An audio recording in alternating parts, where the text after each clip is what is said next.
20. gününü doldurdu. Kobane'de büyük bir kuşatma var. İnsani temel ihtiyaçlar karşılanmıyor. Elektriğin, suyun, hatta internetin bile kesik olduğu bir kent. Ama aynı zamanda Şam ve Kasede'de arasında entegrasyon anlaşması imzalanmıştı 30 Ocak'ta hatırlarsanız. Peki bu anlaşma pratikte nasıl yürüdüğü, işleyip işlemediği de merak konusu aslında. Kobane özeline gelmeden önce neler söyleyeceksin? Bölgeden haberler de geliyor. Heyetler arası görüşmelerden bahsediliyor. Ancak bunun yansıması hala Kobane'de olmuyor. Tüm bu anlaşma yapılmışken hala Kobane'nin büyük bir kuşatma altında olmasının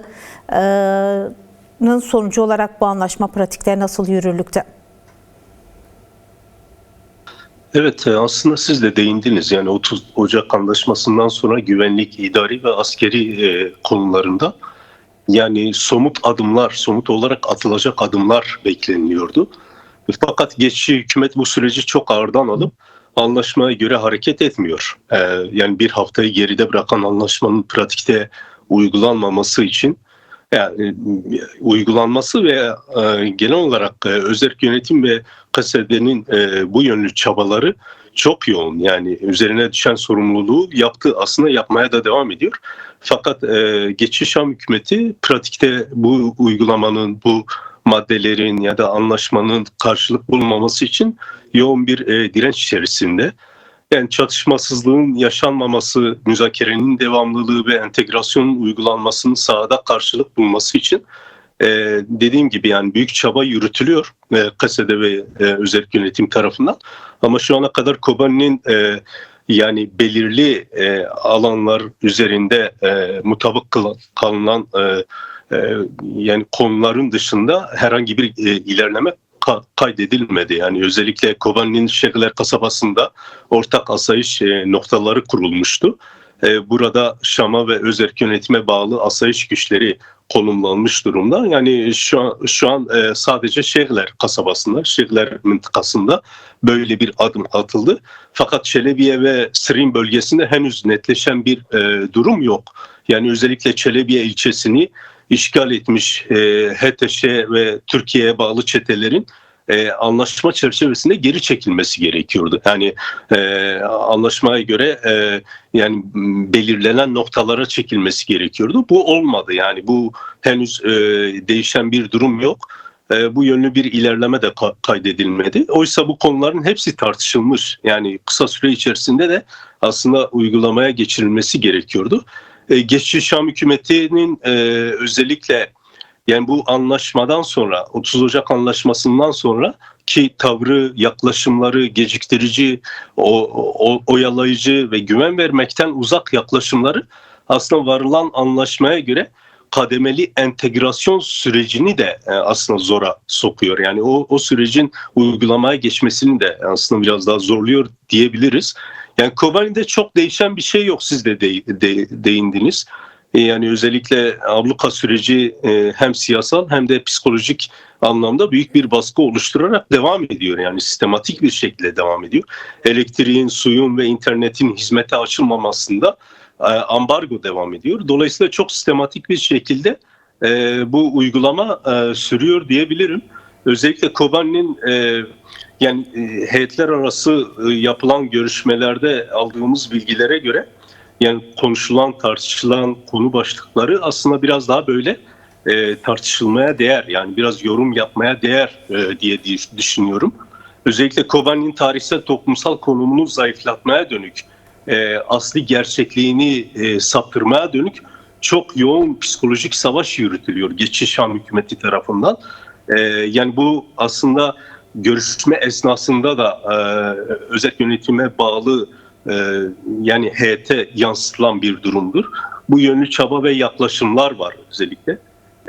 Geçici Şam hükümeti tıpkı Türk devletinin Kürdistan'daki hatırlarsanız yani tarihsel süreçlerden de yola çıkarak Kürt yerleşim yerlerini ve şehirlerini asli gerçeğinden kopardığı politikaya benzer bir siyaset izliyor.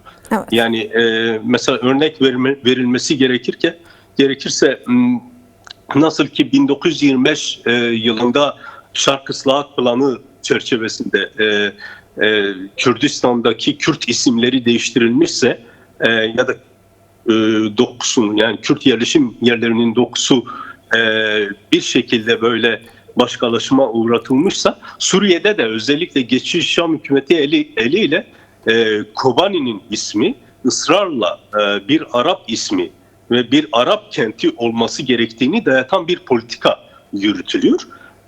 Özel yönetime bağlı heyetin Şam heyetiyle yaptığı görüşmelerde de özellikle Kobani'deki temel yaşamsal sorunlar çözülmesi gerekirken, başlıca ele alınması gerekirken böylesi bir yaklaşımla karşı karşıya kalındı diyebilirim.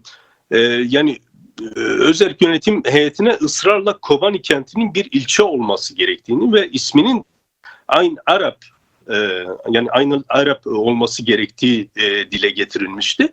Aslında Kobani'nin bazı köy ve kırsal alanlarındaki çetelerin işgali, yani çetelerin varlığı, Kobani kent merkezinin kuşatılması, halkın göçe zorlanması ve Kurdivari, yani Kürt yerleşim yerlerine dönük yürütülen asimilasyon politikaları aslında bir nevi Şark Islahat Planı'nın bir başka versiyonudur diyebilirim. Yani adeta bir parçala yönet uygulaması düşüncesi devreye sokulmak isteniyor. Dolayısıyla Rojava'da, Kobani'de Kürtlere dönük soykırım politikası içerisinde öncelikli bir tehdit olarak görülüyor Kobani. Yani Kobani'nin köklü direniş kültürü var, biliyorsunuz. Yani herkes tarafından bilinen bir gerçekliğe sahip. Direnişin sadece silahla değil, aynı zamanda da güçlü bir ideoloji, toplumsal örgütlülükle ve sarsılmaz bir inançla, bir iradeyle kazanılabileceğini defalarca kez kanıtlayan bir hakikate sahip, bir gerçekliğe sahip Kobani. Bu abluka sürecinde de özellikle Kobani'nin mirası sadece Kürtler için değil, yani bölgedeki tüm ezilen halklar ve yani özgürlük arayışındaki tüm herkes için bir ilham kaynağı olmaya devam etti ve ediyor da yani.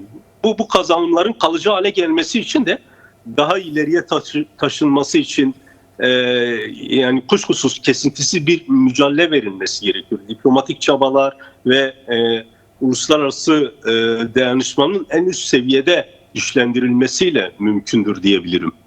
Peki Özgür, kısaca şunu da sormak isterim, çok kısaca. Şam yönetiminin anlaşmayı sahiplendiği gösteren adımlardan ilki askeri güçlerin geri çekilmesi ve kuşatmaların kaldırılmasıydı. Ancak hala 20. gününde Kobani'de büyük bir kuşatma var. Aslında sen biraz açtın kuşatmanın nedenlerine dair. Peki halkın bu sürece yaklaşımı nasıl? Savunma, kazanımları koruma, sahiplenme nasıl gözlemliyorsun yerinde bir gazeteci olarak? Yani özellikle Kobani'deki halkın yani bu kuşatma içerisindeki tavrı, yaklaşımları, direnişi gerçekten takdire şayan. Yani kuşatma tüm ağırlığıyla devam etmesine rağmen bir an olsun sokaklardan, mahallelerden, kendi bulunduğu yerleşim yerlerinden, yaşadığı yerleşim yerlerinden hiçbir şekilde taviz vermeyerek işini sürdüren bir halk gerçekliği var. Yani geçici Şam hükümetinin veya ona bağlı olan çetelerin genel olarak gerçekliğini bir halk gerçekliği var. Dolayısıyla bu görüşmeler, bu müzakerelerde de yani başlıca konuların yani başında gelen konuların, ele alınan konuların başında aslında şey var. Yani ablukanın parçalanması, ablukanın kırılması var.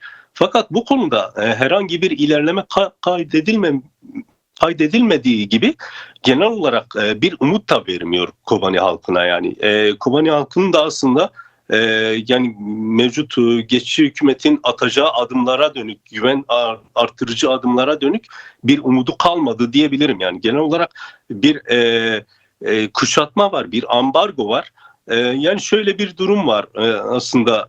Yani bu ambargonun devam etmesinde sadece yani geçici Şam hükümetinin bir ağırlığı yok. Yani sadece onlarla sınırlı bir şekilde ele alamayız. Yani çeşitli iddialar var. Özellikle Türk devletinin doğrudan bu ambargonun uygulanmasında ya da işte kuşatmanın derinleşmesinde önemli bir rolü olduğu bilgisini alıyoruz. Evet. Zaman zaman hem yapılan görüşmelerde bu aslında çok çıplak bir şekilde yansıtılıyor, hem de genel olarak aldığımız istihbarati bilgilere göre yani Kobani'ye özel bir uygulama yürütülüyor şu an. Yani Kobani halkına dönük, Kobani'ye aslında yani dört bir yandan kuşatıp genel olarak şehri işgal etmeye dönük ya da işte soykırımdan geçirmeye dönük bir plan olduğunu, bir zamana yayılmış bir planın olduğunu belirtebilirim.